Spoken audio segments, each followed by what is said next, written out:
Eu vou exagerar ao dizer fora o baile, mas foi de fato uma exibição como há muito tempo o Corinthians não mostrava para sua torcida. Tivemos também emoções na Libertadores, com o River Plate jogando contra o Colo-Colo.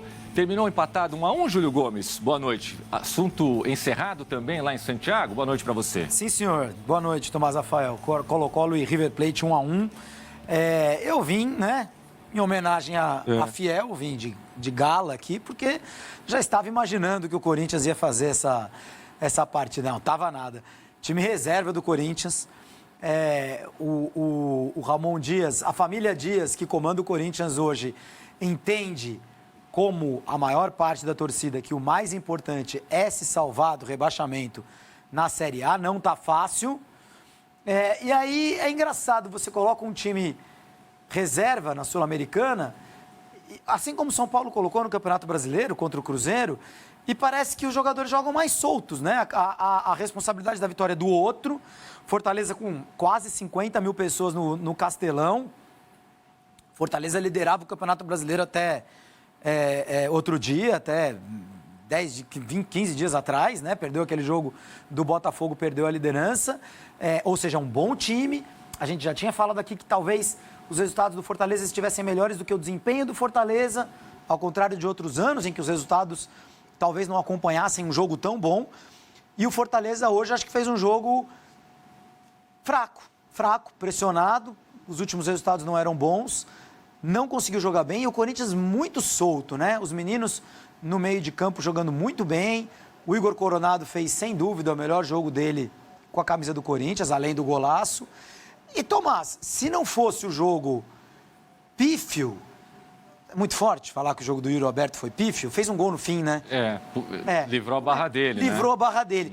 Porque se não fosse o Yuri Alberto tá numa noite tão ruim, uma noite tão errática... Justiça seja feita 3 ou 4 minutos antes do gol, ele ainda faz uma jogada bonitinha que ele obriga chuta, o goleiro João Ricardo a fazer uma boa defesa. Bom, no fim ele salvou a noite com o gol aos 45 do segundo tempo. Um gol que eu acho que deixou a eliminatória mais com a cara do que foi a primeira partida.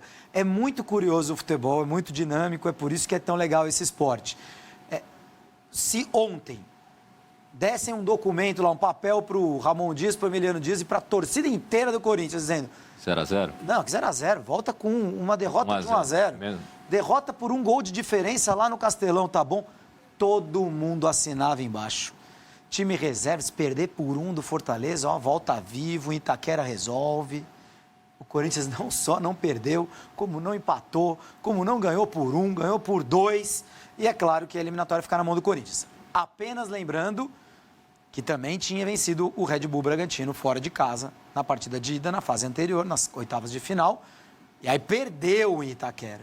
E precisou se classificar nos pênaltis, com o Hugo pegando 3 pênaltis, 2 deles que classificariam o Bragantino. A vantagem é maior, o Corinthians está melhor, mas o adversário também é mais forte e mais destemido do que o Bragantino. Não é uma eliminatória encerrada, mas é uma eliminatória na mão do Corinthians. Muito bem, tá certo. O Corinthians já tinha feito um bom jogo contra o Fortaleza no Campeonato Brasileiro e a reação da mídia depois do jogo foi quase unânime de que a vitória do Fortaleza tinha sido injusta. Ou uma vitória do Corinthians, ou pelo menos um empatezinho no Ceará teria sido mais justo. E o Corinthians perde, sofre um gol no segundo tempo. Hoje o Corinthians volta a ser ligeiro. Naquele dia, para mim, foi ligeiramente superior. Hoje foi muito superior e vence por 2-0. Vamos ver os números, se os números mostram que a minha impressão está correta, que a opinião do Júlio está correta. Posse de bola, ó, no final o Fortaleza incorporou, né, dos 30 minutos do segundo tempo em diante, e aí acho que a posse de bola do Corinthians chegou a ser de 73%, caiu, 52-48%. Mas ainda assim eu acho que é significativo você ter mais posse de bola jogando na casa do adversário, ganhando desde os 35 ou 38 do primeiro tempo. E por mais que o Fortaleza goste de jogar no contra-ataque, com verticalidade, o Fortaleza, a gente já elogiou muitas vezes o Fortaleza do Vojvoda aqui, Tomás, por ser um time capaz de jogar de várias maneiras diferentes, né? Por não ser um time de um samba de uma nota só joga no contra-ataque, não. Fortaleza é espetacular jogando no contra-ataque, um time muito rápido, muito veloz, sabe o que faz. Mas o Fortaleza sabe jogar também com a bola no pé, com protagonismo. E hoje ele nunca teve esse protagonismo. Quando ele teve mais posse de bola do que o Corinthians, ele teve, mas sem machucar, né? Até que entrou o Machuca, mas... O Machuca entrou, mas o Machuca é um jogador mais de contra-ataque, né? E acabou não rendendo tanto hoje. O Corinthians teve mais passes do que o Fortaleza, mais finalizações corretas. No escanteio, a pequena vantagem aí da equipe cearense, 4-3. O time do Fortaleza fez mais faltas também, né? Não, Corinthians 12-8. 12-8. E acho que isso mostra também um pouquinho... Foi um jogo mais super vibrante, tranquilo, né? Para a arbitragem, né? Arbitragem boa, hein? Deixando o jogo correr e não marcando qualquer faltinha. Me lembrou o Daronco no sábado à noite no jogo Corinthians e Botafogo. Foi o juiz de Uruguai e Paraguai nas eliminatórias da Copa, o jogo lá do 0-0 que o Paraguai acertou a trave e tal, que também acabou sem grandes problemas. Uma boa arbitragem num jogo tranquilo, entre outras coisas, por um Fortaleza com pouca intensidade. Né? 8 faltas num jogo em que você está perdendo, jogando em casa, tendo que sufocar o adversário. Ou seja, o Fortaleza ele nunca conseguiu imprimir aquela pressão na saída de bola, aquela pressão que faz com que o Fortaleza ganhe bolas no campo de ataque e pareça para muita gente um time só de contra-ataque.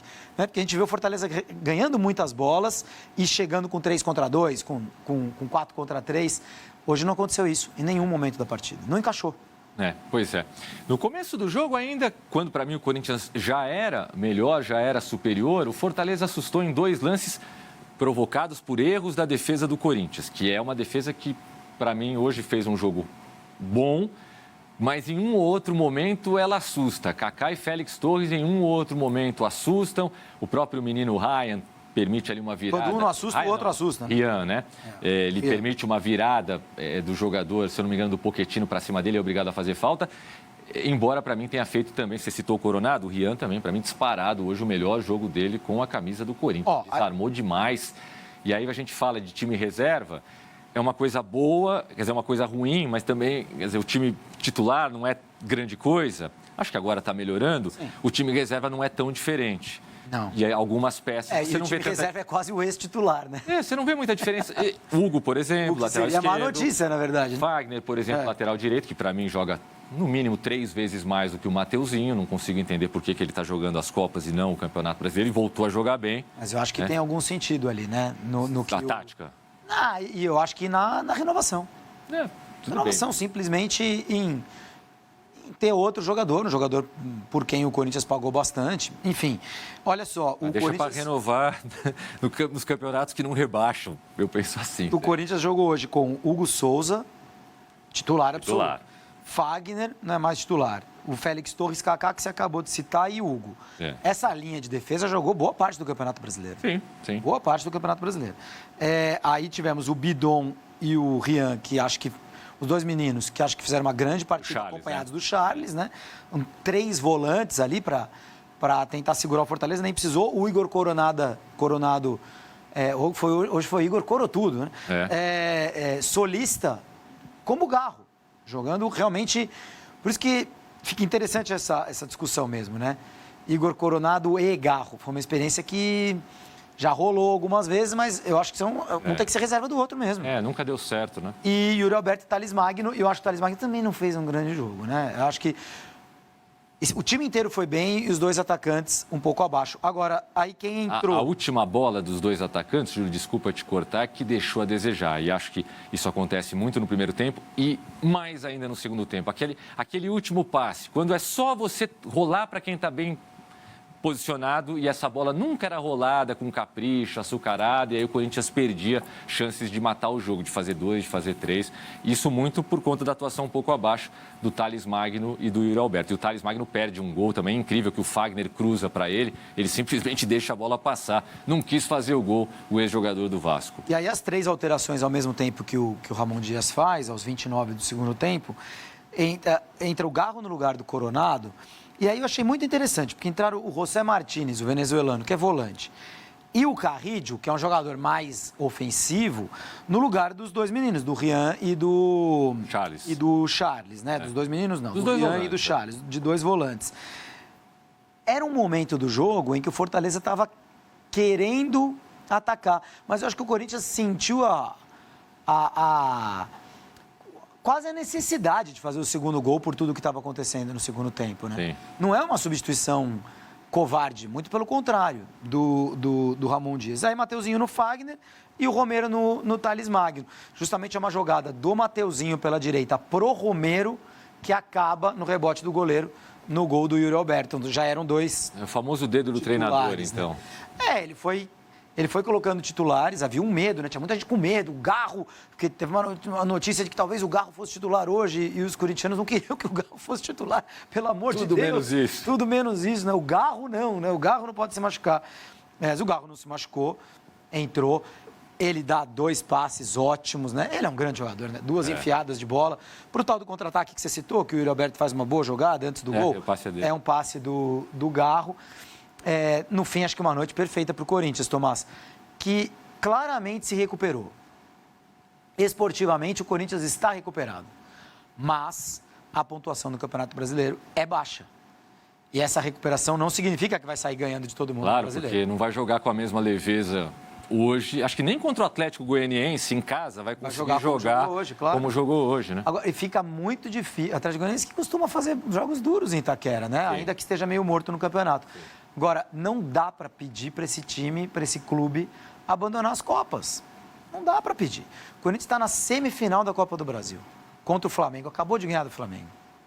O Corinthians está... a um empate. Virtualmente, né, na semifinal da Copa Sul-Americana, onde enfrentaria o Racing, time que está fazendo um bom campeonato argentino, ou o Atlético Paranaense, um time que tem tradição na Copa Sul-Americana, mas que também não vive um bom momento. Quer dizer, ele fica a 3 jogos de um título sul-americano, a 4 jogos de um título de Copa do Brasil, que lhe garantiria na Libertadores do ano que vem e na própria Copa do Brasil.